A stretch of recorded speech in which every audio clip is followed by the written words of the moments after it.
білем, өте бір жақсы, инабатты жігіттің бірі, әңгімешін, сондай ақ жүректі, ауыздаса жүрегі көрінетін бір азамат болатын. Ешқандай жаманшылығы жоқ адам біреуге деген.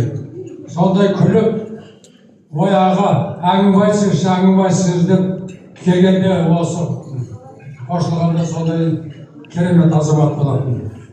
Сондықтан мен өз басым жеңісті жақсы көрдім. Жатқан жері жайлы, топырағы торқа болсын. Алдында иманы жолдас болсын. Енді артта қалған бала-шағалары, немере шөберелері, Алла тағала бақытты өмір сүруге нәсіп етсін. Жеңіс майын шашсын бала-шағасына. Әрқашанда қолдап қорғайсын. Әруақ риза болмай, өлі риза болмай, тірі байымайды дейді.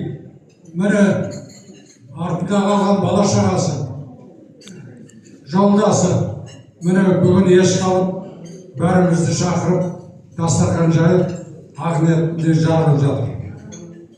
Қабыл болсын деп айтпақпын. Енді бала-шағасына өлшем бөліп, әрқашанда жақсылықта жүруге, өздерінің алға қойған мақсаттары орындалуға Алла тағала нәсіп етсін. Қабыл болсын айлық айтар.